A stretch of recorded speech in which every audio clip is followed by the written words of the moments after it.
entiendo principalmente porque utilizas es polvo. ¿Qué me estás Por algún motivo no me deja compartir ahora.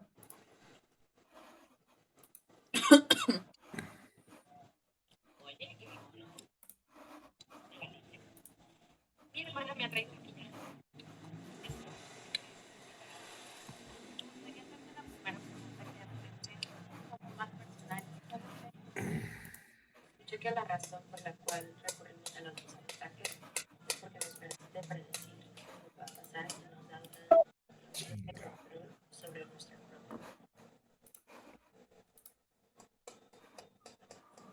Escuché que la razón por la cual recurrimos a los aprendizajes es porque nos permite predecir qué es lo que Me va a salir.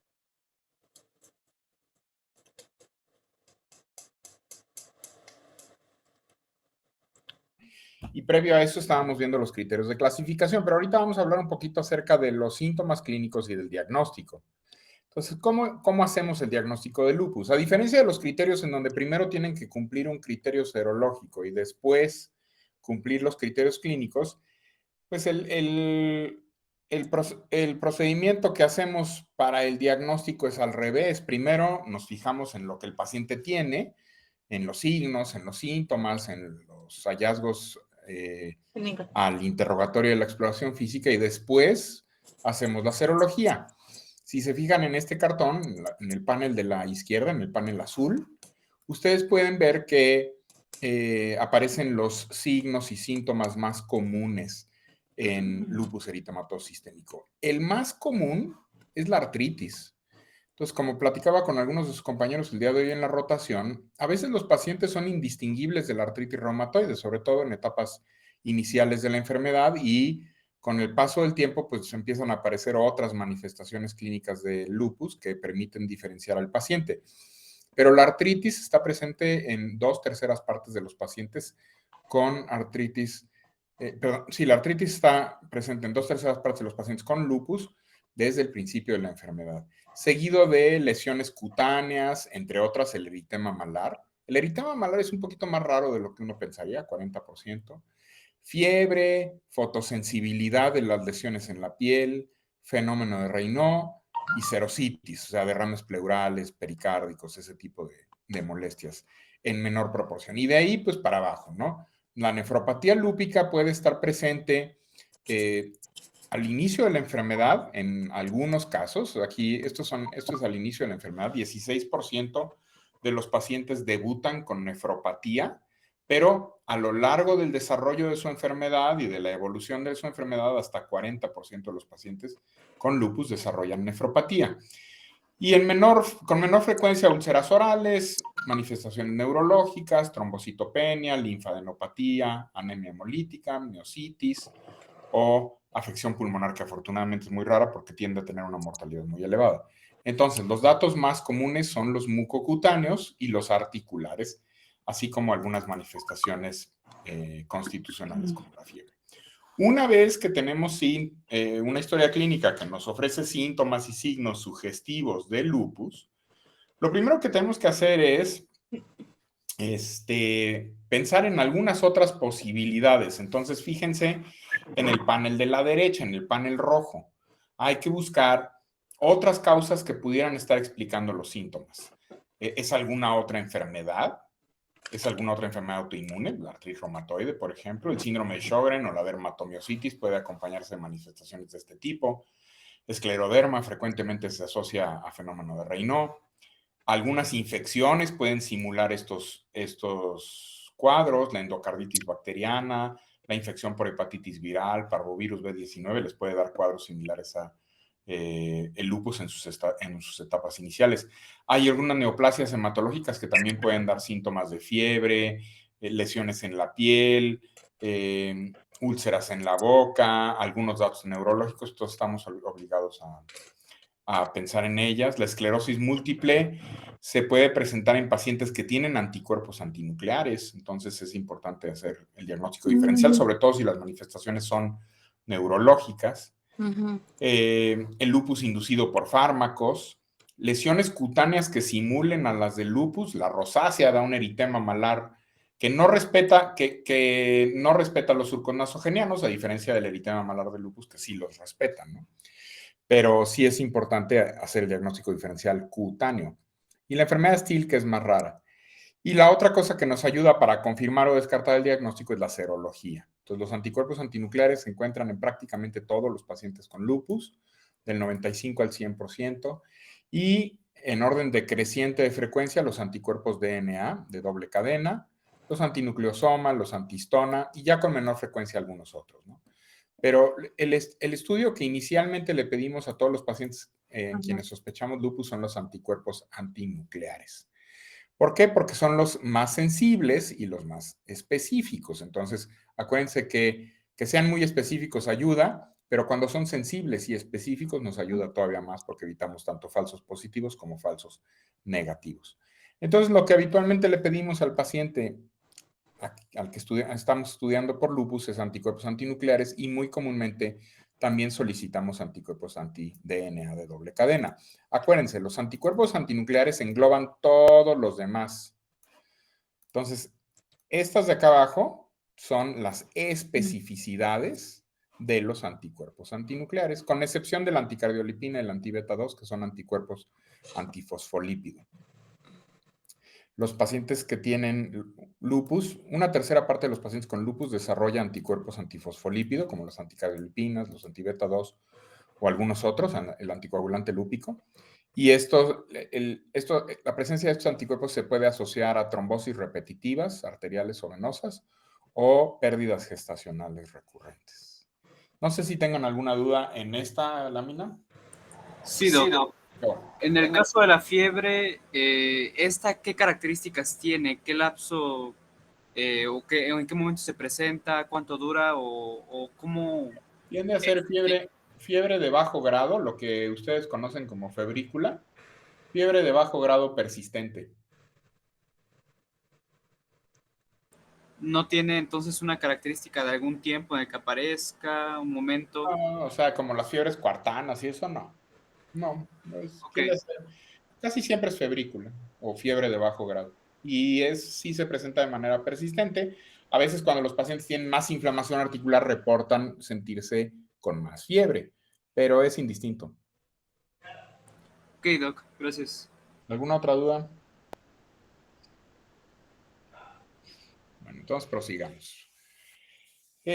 Ya habíamos hablado un poquito acerca de la manera en la que se desencadena esta enfermedad o fisiopatológicamente hablando. Ahorita vamos a hablar de nefritis lúpica específicamente. Entonces, el mecanismo por medio del cual la enfermedad se desarrolla a nivel renal es muy parecido al mecanismo por el cual se desarrolla a cualquier nivel. Entonces, por un lado tenemos eventos asociados a la liberación de material genético a la circulación, ya sea netosis o la oxidación del DNA mitocondrial. Entonces es muy común que estos dos procesos modifiquen el DNA, lo puedan exponer más a la circulación general y por ende a células de la respuesta inmunitaria que los van a reconocer, o modificarlo para que expresen neoantígenos y sean más susceptibles de unirse a algunos anticuerpos antinucleares o anti-DNA o anticomponentes nucleares, ¿no? Una vez que tenemos este material genético en la circulación, va a ser presentado por las células presentadoras de antígenos. Aquí en morado tiene una célula dendrítica que está presentándole un antígeno derivado del DNA al linfocito T, y este está a su vez coestimulando a un linfocito B para que se diferencie en célula plasmática, secrete anticuerpos, asumiendo que estos anticuerpos son anticuerpos antinucleares o anticuerpos anti-DNA o alguno de los anticuerpos, alguno de los autoanticuerpos que vemos comúnmente en lupus. Ahora, las células T también favorecen algunos otros procesos, incluyendo la estimulación de la inmunidad innata. Una de las principales citocinas que está involucrada en esto, acuérdense, es el interferón de tipo 1, entonces es uno de los principales mediadores. La activación de estos mecanismos que llevan tanto a una mayor actividad inflamatoria por parte de las células de la inmunidad innata y de la inmunidad adaptativa, así como una mayor concentración de autoanticuerpos, van a llevar a una mayor concentración de complejos inmunes y eso se asocia a nefritis. Ahora, Acuérdense, los complejos inmunes, aquí tenemos algunos, o el mismo DNA libre en la circulación estimulan a las diferentes células de la respuesta inmunitaria. Hay receptores sobre los linfocitos B, esta es una célula B, hay receptores sobre los linfocitos B que reconocen al DNA, son los receptores de la célula B, que acuérdense que son un anticuerpo de superficie, que una vez que lo reconocen, transducen una señal que lleva a la estimulación de varios factores activadores de diferentes genes. Entonces, si estimulamos a un linfocito B mediante DNA que se une a su receptor de membrana, estimulamos transducimos la señal por medio de los TLRs, que son los receptores tipo TOR, que son principalmente en lupus TLR7 y TLR9, que son los que reconocen a los DAMPs, los patrones moleculares asociados a daño. Estos llevan a la activación de una proteína que se llama MID88 y MID88 estimula a diferentes factores de transcripción, NF-κB, IRF5, IRF7. Los IRF responden a interferón, entonces altas concentraciones de interferón van a estimular también que estos IRFs entren al núcleo y favorezcan que se sintetice una mayor concentración de citocinas proinflamatorias, interferón de tipo 1, factor de necrosis tumoral, interleucina 6. Y por el otro lado, los complejos inmunes se unen a receptores para la fracción cristalizable de los autoanticuerpos, transducen la señal igual y llevan a las mismas consecuencias. Una mayor síntesis y secreción de interferón de tipo 1, factor de necrosis tumoral, interleucina 6, que van a ser citocinas que van a perpetuar la inflamación a nivel tisular. En este caso estamos hablando de los riñones. Ahora, la nefritis lúpica se puede clasificar en 6 diferentes grados o estadios. Estos no necesariamente son consecutivos, es decir, el paciente que tiene tipo 1 va a evolucionar al tipo 2 y el 2 al 3 y el 3 al 4. No, así no funciona. Los únicos que sabemos que progresan directamente entre sí son del 3 al 4. Pero es posible que el tipo 1 y el tipo 2 siempre se queden en tipo 2 o de repente el tipo 2 se convierta en tipo 5 o en tipo 4. O sea, no es progresivo esta clasificación, no es progresiva. Entonces, esta es una clasificación, hay varias, pero esta es quizá la que estamos usando más. Es la propuesta en el 2003 por la Sociedad de Patólogos Renales y divide a la nefritis lúpica en 5 estadios. El primero es el de cambios mínimos o mesangiales mínimos, en donde los glomérulos van a ser normales y no se observan depósito de complejos inmunes glomerulares. En la mesangial proliferativa o mesangial, así solita, la tipo 2, sí se observan algunos complejos inmunes a nivel subepitelial. Ojo, subepitelial. Y también va a haber hipercelularidad del mesangio con depósitos de fibrina, depósitos pequeños de fibrina. Estos dos tipos tienden a ser relativamente benignos y habitualmente no hay que darles tratamiento muy agresivo. Los pacientes responden con fármacos como la hidroxicloroquina y no deterioran la función renal. Los que sí llevan al deterioro de la función renal son los tipos 3 y 4. Aquí lo que tenemos es, en el tipo 3, una glomerulonefritis, es decir, un infiltrado de células inflamatorias en el glomérulo, que puede ser focal y segmentario, tipo 3, eso quiere decir que están afectados menos del 50% de los glomérulos, o proliferativo difuso, tipo 4, eso quiere decir que están afectados más del 50% de los glomérulos. Entonces, por supuesto, es fácil ver como una tipo 3, si persiste la inflamación, se convierte en una tipo 4. Esta clasificación, la 3 y la 4, se puede subclasificar de acuerdo a su actividad y cronicidad, es decir, algunos pacientes presentan más datos de actividad inflamatoria y hay algunos que no tienen tanta actividad inflamatoria y muestran más datos de cronicidad, es decir, de lesiones ya crónicas o permanentes. Entonces, siempre es bueno que cuenten con un patólogo bien entrenado en la lectura de riñón para que les dé la calificación, ¿sí? Habitualmente les dan una calificación glomerulonefritis tipo 4 con un componente A de tanto y C de tanto y les hace una descripción, una descripción bastante extensa. Y esto ayuda mucho porque Por ejemplo, en pacientes que están más activos que crónicos, les damos un tratamiento más agresivo, mientras que cuando es más crónico que activo, pues tenemos algo de cuidado debido a la toxicidad de los fármacos y podemos usar tratamientos que quizá no sean tan agresivos. La tipo 5 es la glomerulonefritis membranosa. Aquí va a haber depósitos también, depósitos de complejos inmunes subepiteliales. Se me olvidó decirles, la tipo 3 y la tipo 4 se caracterizan por el depósito de complejos inmunes subendoteliales, o sea, debajo del endotelio. Mientras que la tipo 2 y la tipo 5 se caracterizan por depósito de complejos inmunes subepiteliales. Aquí van a tener múltiples alteraciones mesangiales y es muy probable que estos pacientes tengan proteinuria importante, síndromes nefróticos. Ustedes ya han de saber cuál es la diferencia entre un síndrome nefrítico y un síndrome nefrótico, en donde si el paciente está tirando más de 1.5 gramos de proteínas por la orina, o sea, tiene una proteinuria de más de 1.5 gramos en 24 horas, ese paciente tiene un síndrome nefrótico. El síndrome nefrótico frecuentemente se asocia a edema, y a hipercolesterolemia. Y si el paciente ya presenta fibrosis en más del 90% de los glomérulos, se clasifica como una glomerulonefritis esclerótica. Estos pacientes, el tratamiento ya es sustitución renal, ya sea hemodiálisis o trasplante renal. ¿Dudas hasta aquí? Sí, en el caso de la clase 3, también comentaba que había infiltración de células inflamatorias. Al ser un proceso que ya es crónico, según comprendo, ¿sería de predominancia de neutrófilos o qué tipo de células predominan en ese infiltrado? Sí, vas a tener un infiltrado de neutrófilos, pero puedes encontrar también linfocitos. Aquí la cosa es que se vuelve crónico si tú lo dejas que se vuelva crónico, ¿eh? Si un paciente adecuadamente tratado no debe volverse crónico. Ustedes le dan tratamiento y pueden arrestar y revertir el daño glomerular, pero sí tienen que darle tratamiento a tiempo.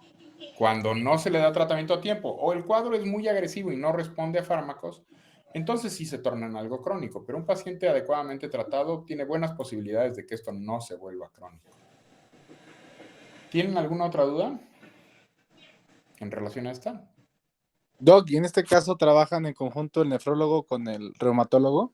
Sí, por múltiples motivos. Primero, estos pacientes hay que hacerles biopsias renales. O sea, siempre que tengan un paciente en el que se sospecha nefritis, en la mayor parte de los casos hay que someterlo a una biopsia renal. Entonces, el nefrólogo habitualmente nos ayuda haciendo la biopsia. La biopsia debe ser guiada por ultrasonido. El paciente se hospitaliza durante una noche porque pues hay que anestesiar el sitio de la biopsia. Se usa una aguja de Trucut. Se busca por medio de ultrasonido el sitio en donde haya más tejido renal. Se dispara el Trucut. Se obtiene la muestra y entre más glomérulos tenga la muestra, mejor, porque permite hacer mejor la clasificación. Lo ideal es que se tengan 12 glomérulos o más por biopsia para poder hacer la estadificación de manera adecuada. Y debido a que el procedimiento implica el riesgo de un hematoma perirrenal, los pacientes deben permanecer inmóviles durante 12 horas y se quedan hospitalizados una noche para vigilancia. ¿Alguna otra duda? Bueno, ahora, ¿qué sucede con los pacientes que desarrollan nefritis lúpica? Entonces, todos, a partir de los 30 años, nuestra función renal empieza a caer en todos. 1 mililitro por minuto en la depuración de creatinina a lo largo de nuestra vida.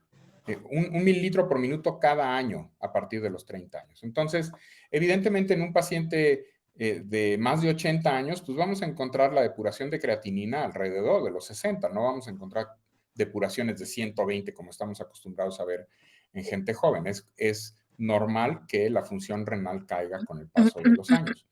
Sin embargo, en pacientes, ustedes lo pueden ver, o sea, lo que sucede de manera natural o de manera fisiológica se presenta aquí en azul turquesa, mientras que lo que sucede en pacientes con lupus, con nefritis lúpica, es lo que se ve en rojo. O sea, tienen un rápido deterioro de la filtración glomerular. Y dependiendo de que se les dé tratamiento o no, va a ser la evolución. Hay pacientes que simplemente no responden a tratamiento y persisten con la caída en la depuración de creatinina hasta que llegan a 0 y los pacientes evidentemente por debajo de 30 pues ameritan terapia de sustitución renal. A veces el tratamiento puede evitar esto. Hay pacientes que evolucionan de manera más lenta pero que de todos modos se deterioran. Y hay veces que podemos recuperar la función renal completa. Entonces, en estos pacientes las medidas que son importantes son, pues, evidentemente, una depuración de creatinina en orina de 24 horas, que nos va a decir cuál es la depuración. Lo normal es 120. Bueno, en un adulto joven la depuración de creatinina anda por alrededor de los 120 mililitros por minuto. Y después de los 30 años, este número va cayendo en un valor de 1 por año. Pero si estos pacientes presentan rápidamente caídas en la depuración de creatinina más proteinuria, bueno, pues hay que sospechar que tiene nefritis. La otra cosa que hay que vigilar en estos pacientes es la creatinina sérica. La creatinina sérica, el valor normal es menos de 1, pero en etapas agudas del deterioro renal, entre 1 y 2 es cuando en realidad ustedes pueden revertirlo. Ya cuando el paciente tiene más de 2 de creatinina sérica, es muy difícil revertirlo. Entonces, sí es importante que actúen en las etapas iniciales de la enfermedad renal. ¿De qué depende o cuáles son los factores pronósticos del paciente? ¿De qué depende que evolucione bien o mal? Pues primero de cuántas nefronas tiene, porque todos nacemos con diferentes cantidades de nefronas. Hay gente que nace con menos nefronas de lo habitual, entonces con cuántas nefronas nacemos es muy bueno saberlo, y eso nos orientamos un poquito por el tamaño de los riñones. Pero entre más nefronas tenga un paciente, pues mejor pronóstico tiene. Si por algún motivo el paciente tiene un solo riñón o tiene pocas nefronas, pues su pronóstico no va a ser tan bueno. La otra es qué tan activo ha estado el lupus en términos generales. Pacientes que han estado persistentemente activos, cuando desarrollan nefritis lúpica, tienen mal pronóstico, no responden tan bien como los que han logrado entrar en remisión. La otra es el número de recaídas de la nefritis lúpica que presentan los pacientes. Si una vez que iniciamos el tratamiento el paciente se normaliza su función renal, la proteinuria cede y comienza a mejorar, eso es muy buen pronóstico, pero si mejora para después empeorar otra vez y luego mejora y vuelve a empeorar, entre más recaídas tenga, peor es el pronóstico de estos pacientes. Hay algunos factores genéticos que se asocian al desarrollo de enfermedad renal crónica. Habitualmente no los medimos, pero es bueno saber que existen, sobre todo los polimorfismos en los genes ApoL1, en MIH9 y en UMOD, que tienen que ver con los podocitos y el desarrollo de algo que se llama podocitopatía en estos pacientes. La hiperfiltración en nefronas únicas también se asocia a un mayor daño y por ende mayor cronicidad de la nefritis, y es bueno vigilar a los pacientes que están hiperfiltrando. Hay algunas condiciones fisiológicas en las que hay hiperfiltración, glomerular, el embarazo, por ejemplo, pero cuando un paciente tiene nefritis no es bueno que estén hiperfiltrando. Y fármacos nefrotóxicos. O sea, si nuestro paciente ya está mal de los riñones, de nada sirve que entre visitas al reumatólogo y al nefrólogo, lo vea algún médico general y le dé gentamicina o algún fármaco nefrotóxico para una gripa. Entonces eso no nos ayuda en nada y sí hay que ser conscientes de la función renal cuando estamos recetando medicamentos. Justo por eso no usamos antiinflamatorios no esteroideos en estos pacientes, porque se acompañan de nefrotoxicidad. Entonces, esta cosa es importante para ustedes y para nosotros, porque más o menos les dicen qué hacer en un paciente con lupus. Los pacientes con lupus periódicamente hay que hacerles exámenes generales de orina. En cada visita por lo menos 2 veces al año les hacen exámenes generales de orina. Y esto lo tienen que hacer también los médicos de atención primaria. Y además les hacen biometría hemática, química sanguínea. Entonces, todo paciente con lupus debe someterse a exámenes de laboratorio por lo menos 2 veces al año. Si ustedes en el examen general de orina encuentran hematuria microscópica, leucocituria de más de 10 células, proteinuria o cilindros granulosos, eso se considera un sedimento urinario inflamatorio o un sedimento urinario activo y hay que ver por qué lo tiene. En estos pacientes que tengan creatininas séricas normales, pero alteraciones en el examen general de orina, particularmente hematuria más de 5 células por campo, le tienen que medir la excreción urinaria de proteínas. Si es mayor a 0.5, este paciente hay que referirlo con el reumatólogo o con el nefrólogo o con los dos, porque hay que hacerle una biopsia. Si el paciente de entrada tiene una creatinina sérica elevada, hay que revisar los exámenes generales de orina, ver cómo anda, si tiene proteinuria o no, si tiene hematuria o no, y si sí, hay que enviarlo. Entonces, su función es básicamente, la función de los médicos de atención primaria es básicamente hasta aquí, ¿sí? Hasta aquí. A este nivel ustedes pueden detectar actividad renal debida al lupus. Una vez que tenemos la biopsia, bueno, pues nos fijamos en si tienen hipercelularidad endocapilar, si tienen medias lunas, si tienen inmunofluorescencia positiva, que les va a indicar complejos inmunes o el depósito de complejos inmunes. Y esto nos va a guiar un poquito en el tratamiento. También hay que fijarnos si el paciente no está usando antiinflamatorios no esteroideos de manera crónica, si usa inhibidores del eje angiotensina aldosterona, si usa fármacos nefrotóxicos, si ha usado contraste intravenoso, si ha tenido deshidratación y por algún motivo ha desarrollado falla renal asociada a la deshidratación, todo eso es importante. En los pacientes que tienen nefritis lúpica clase 1 y clase 2, habitualmente el tratamiento se basa en bloqueadores de la enzima convertidora de angiotensina o antagonistas de AT3, más hidroxicloroquina. Y en algunos pacientes se puede considerar, en caso de que tengan proteinuria de más de 5 gramos al día, se puede considerar darles inhibidores de la calcineurina, ciclosporina A o voclosporina o glucocorticoides. La tipo 3 y la 4 ameritan tratamiento agresivo. No solo hay que darles inhibidores de la ECA o antagonistas del AT3, hay que darles hidroxicloroquina y hay que considerar darles tratamiento con dosis elevadas de esteroide, ciclofosfamida o micofenolato de mofetilo, y el tratamiento específico para estos pacientes debe cursar hasta 5 años. Se les da tratamiento hasta de 3 a 5 años, dependiendo del caso. En la clase 5 se puede ser un poquito menos agresivo con los inmunosupresores, pero sí hay que mantener bajo vigilancia a estos pacientes. Y en la clase 6, pues hay que darle tratamiento con terapia de sustitución renal, hemodiálisis y considerar un trasplante renal. ¿Tienen dudas hasta aquí? Bueno. Les digo. No, que el receptor AT3 es de angiotensina. Sí. Sí, Ok. el losartán, el misartán, todos esos son inhibidores de AT3.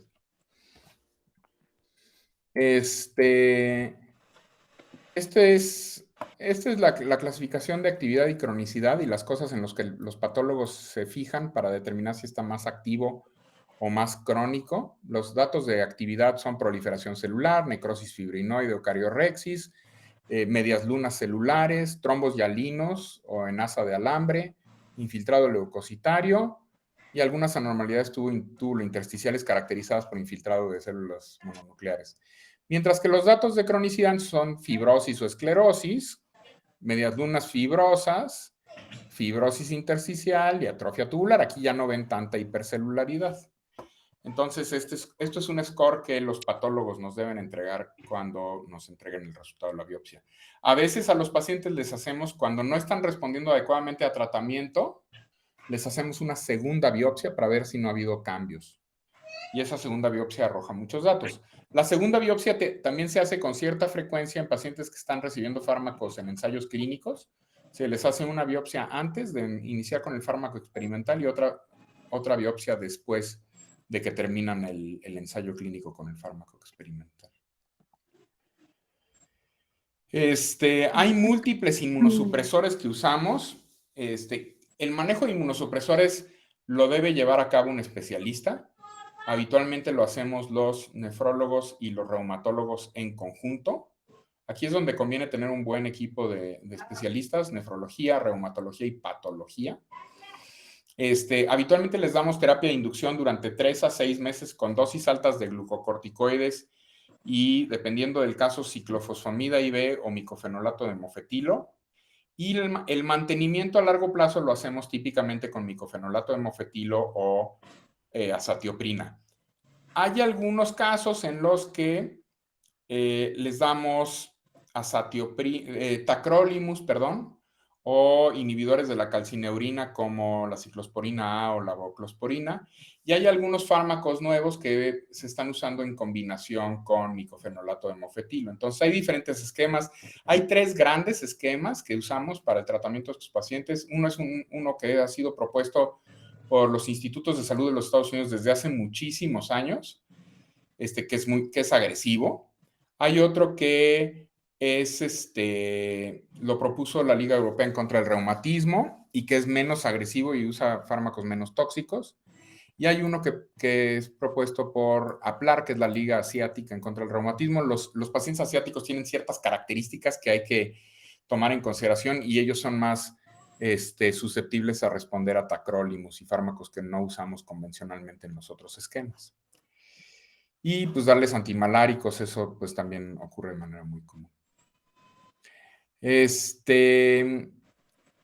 Ya saliéndonos un poquito del tema de la nefritis lúpica, en los pacientes con lupus siempre es bueno acordarnos que las principales causas de mortalidad de estos pacientes están asociadas ya sea al tratamiento o a comorbilidades. Entonces, estos pacientes pueden tener hipertensión derivada de la nefritis, dislipidemia derivado del uso de algunos fármacos o de la misma inflamación persistente, enfermedad renal crónica y todas sus consecuencias, enfermedad cardiovascular como resultado de la inflamación persistente de la aterosclerosis temprana, desarrollar insuficiencia renal que amerite diálisis, síndrome nefrótico persistente.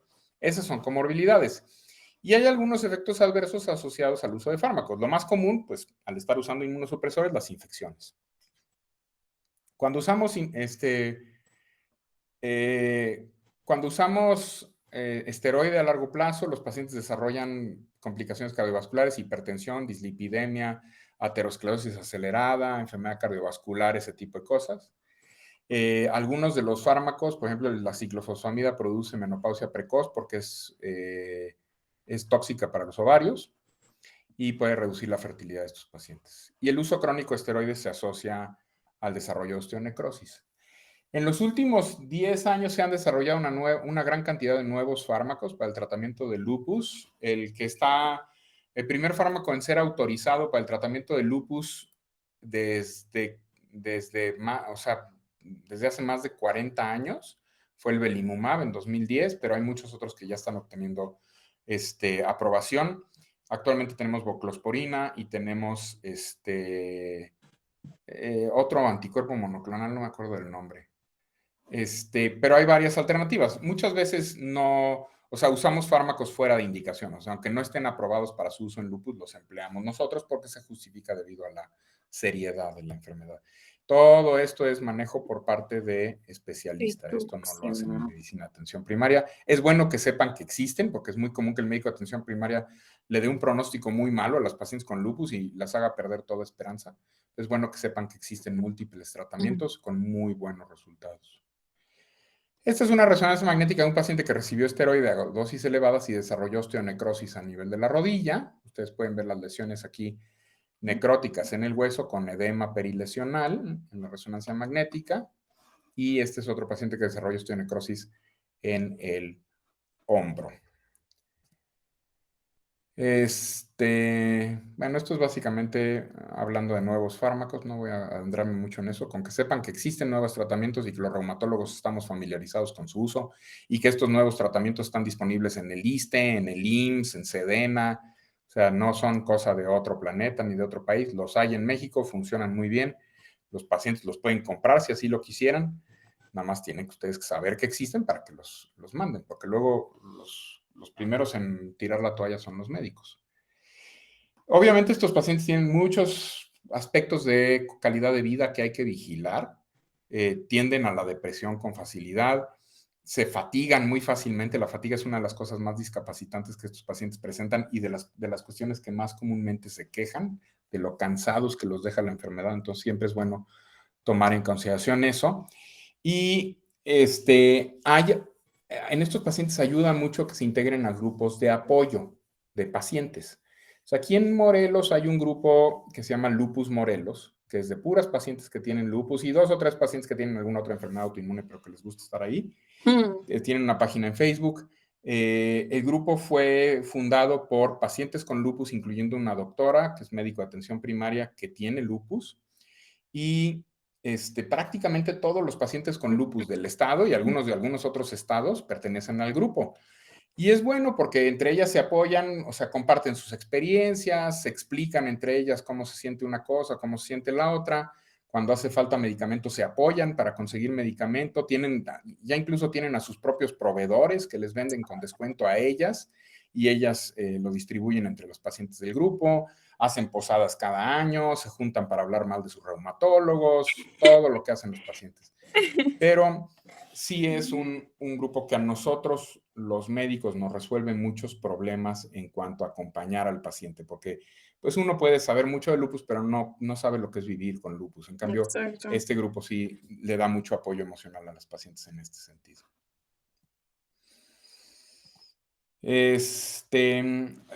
Ahora, con el advenimiento de fármacos nuevos para el tratamiento de lupus, tenemos la posibilidad de que el paciente entre en remisión.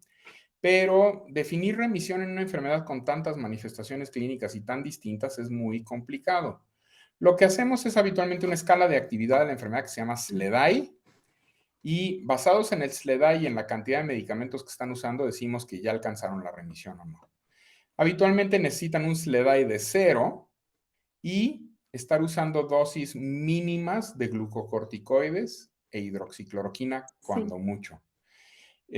Por eso les digo, es difícil. Se han propuesto varias, ahorita no voy a entrar en detalle porque esto es debate incluso entre reumatólogos. La que más comúnmente estamos usando actualmente es una que se llama DORIS, que se llama la definición de remisión en lupus. Pero todavía hay mucho camino por recorrer, creo que en cuanto a la definición de cuándo un paciente está en remisión. ¿Tienen alguna duda?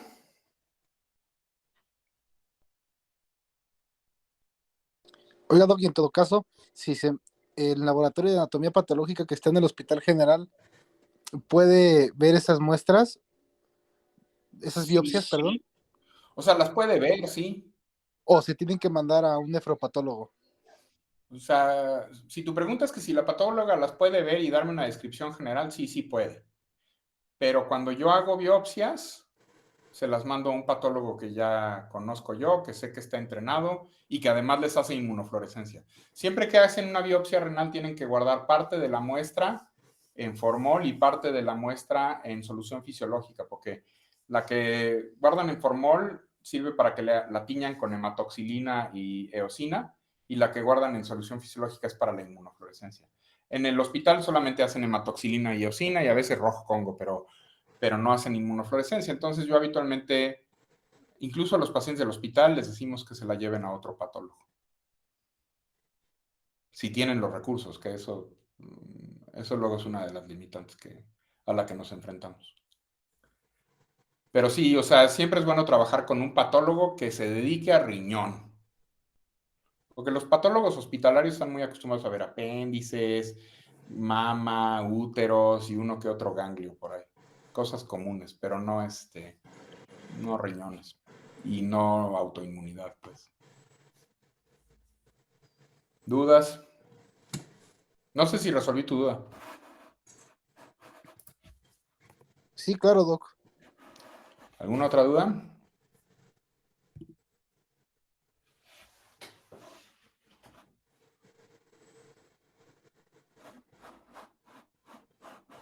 Nada. Están hechos entonces. Bueno, la semana que entra entonces vamos a ver espondiloartritis. Vamos a empezar a ver espondiloartritis. Ahorita les mando los artículos para que los empiecen a leer, ¿ok? Sí, Doc, gracias. Bueno, Doc. estén muy Sí, bien. Doc, gracias. Hasta luego.